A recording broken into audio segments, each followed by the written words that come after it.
Well, Steve Arts 89. Well, some sad news for Friday the 13th fans. La Park Lincoln has passed away. Now, I didn't expect this.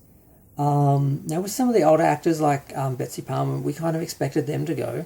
But the kids, the teens from Friday the 13th, who are all teens in the 80s, we don't expect them to go. They're all still young, so it's kind of surprising. Now, she was 27 when she did Friday the 13th Part 7, but still, she was only like 10 years older than the others. But apparently I hear she had breast cancer and she had been in remission. She'd beat it, but it came back. So it's very sad because, like I said, wasn't expecting it. I didn't know she'd had cancer. I heard it after the fact. But she seems to have been doing a lot of conventions and she seems to have been really good with the fans. And I was sort of hoping to meet her one day at one of the conventions because we don't do a lot of horror conventions in Australia, unfortunately. But now we have the big expos. We get more horror actors there, so I was hoping to meet her, but because there's something about Tina that I always liked. I think with the Friday the 13th films, Part 7, 8, and 10 are the worst because they weren't really scary, but they were kind of fun, and that doesn't really diminish over time. Whereas the more horror Friday the 13th films. If you don't watch them properly or if you watch them too much and they stop being scary, there's not much more there in them. Like, like I'm very protective of Friday the 13th Part 2 and 4 and some of the better ones. I only watch them on Friday the 13th and only watch them like with the lights off and focusing on them so I can get into the headspace and be scared by them again. But if that doesn't work, there's not a lot to enjoy about them. Whereas Part 7, I mean, when she starts fighting Jason with all those fabulous practical 80s effects, it's just awesome. You can just enjoy it. Now, as far as Lag herself goes, I love her now. I loved her recently. I saw a lot of interviews that she did, and she did a fan film recently where she played Tina again. And unfortunately, there's a younger actress playing her back in the 80s for most of the film. So most of it is like meh. But the bookend scenes of her are awesome. And you can just watch those scenes. You don't need to watch the whole thing. I've added it to my sort of Friday the 13th marathon now. Every Friday the 13th I watch all the Friday the 13th films. And now I've added an extra day where I watch the fan films, the good ones. Because there's enough good ones now. You can make a marathon out of it, an evening out of it. And hers, I think it was Blood Rose, was it? Oh God, I forgot the name. But it was really good. But she didn't come across the best back in the day.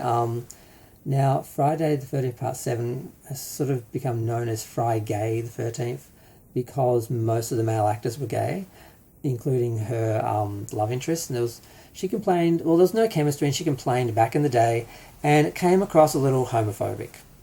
Honestly, I know, shouldn't speak ill of the dead, but this is past tense.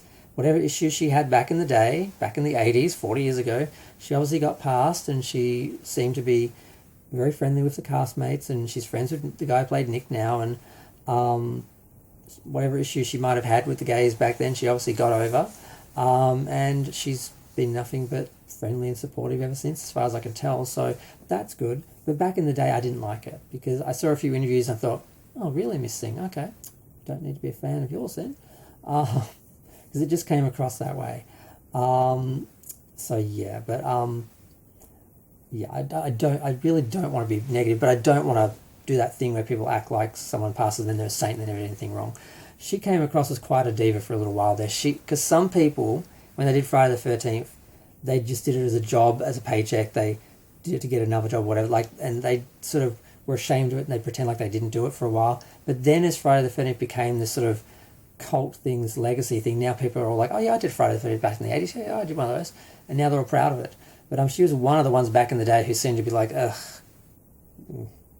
But she seemed to embrace her, her iconic status in the community and embrace the community, embrace the fans.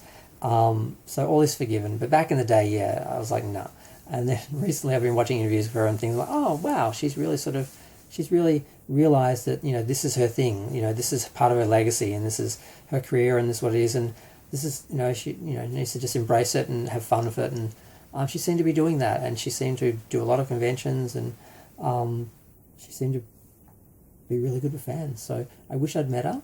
And it's just very sad because, like I said, didn't expect to see, someone as young as her passing. So, I'm going to go. Feel free to share, like, comment, subscribe. Let me know what you thought of Friday the 13th Part 7 and her performance and, her convention appearances. If you have any fun stories or nice, experiences meeting her, feel free to share them. But, I won't watch Friday the 13th to honour her because Friday the 13th is in a little over a month. So I'm just going to save it for then and just probably go through all her old interviews and stuff like that just to sort of show some respect. But R.I.P. La Park Lincon. And screw all those people making fun of her name and all the comparisons to Lincoln Park and all that. Some people just really need to just shut up. One person even, I had to,